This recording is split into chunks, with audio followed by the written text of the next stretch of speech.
সিলেটের তেলবাজ যারা আছে, যারা অতীতে ক্ষমতায় থেকে ক্ষমতা বাস্তবায়ন করতে পারেনি, তাদেরকে দূরে রেখে প্রশাসন তার মতো কাজ করবে। যিনি 10 বছরে ফুটপাত এবং রাস্তা দখলমুক্ত করতে পারেননি, উনাকে যখন প্রশাসনের সাথে পুলিশ একদম পয়েন্টে পয়েন্টে শতাধিক দিয়েও এই কাজ বাস্তবায়ন হবে না।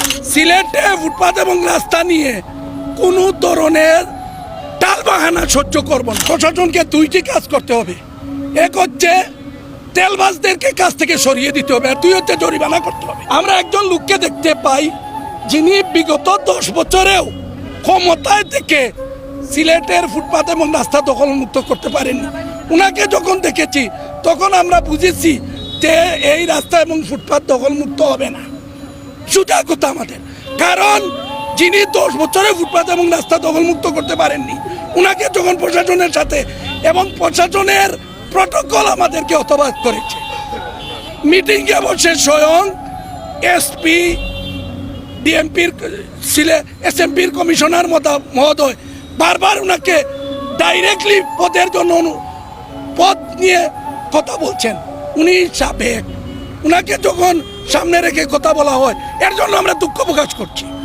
সিলেটে ফুটপাত এবং রাস্তা নিয়ে কোনো ধরনের টালবাহানা সহ্য করব না আমরা, কারণ মাননীয় জেলা প্রশাসক মহোদয় আন্তরিক, এসএমপির সিলেট কমিশনার আন্তরিক, কিন্তু উনাদেরকে যদি কেউ তদারকি করে, উনাদেরকে কেউ যদি আলাদাভাবে উনাদেরকে কেউ যদি চাপ দেয়, উনারা কাজ করতে পারবেন না।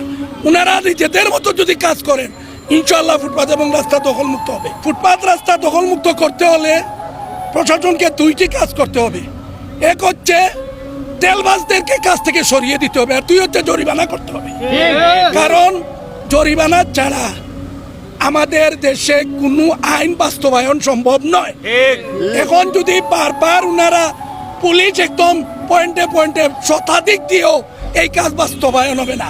আমরা দেখি সকালে এবং দুপুরে পুলিশ দিয়ে এমন মহড়া দেওয়া হয়, মনে হয় যেন সিলেটে কোনো ধরনের বড় ধরনের কেউ সিলেটে আসছেন।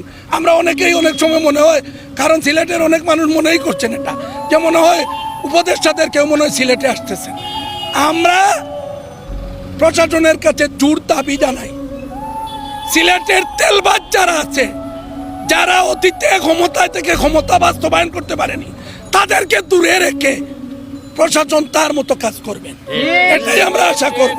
আমরা গত মঙ্গলবারে আমরা স্মারকলিপি দিয়েছি গত সপ্তাহে, যে গ্যাস সিলিন্ডার দিয়ে একবারে অরক্ষিত গ্যাস সিলিন্ডার দিয়ে ব্যবসা করা হচ্ছে রাস্তায়। প্রশাসন যেন এখানে না দেখার ভান করছে। একটা গ্যাস সিলিন্ডার যদি বিস্ফোরণ হয়, এক জায়গায় 50 থেকে 100 জনের লোকের মৃত্যু হবে। এই মৃত্যু ঠেকাতে হলে এইসব সব ধরনের ফুটপাত এবং রাস্তা দখলমুক্ত করার জন্য সব ধরনের কার্যক্রমকে কঠোরভাবে সফল করতে হবে। প্রশাসনের প্রতি উদাত্ত আহ্বান, আপনারা তেলবাজদের দূরে সরান এবং জরিমানার সিস্টেম চালু করেন।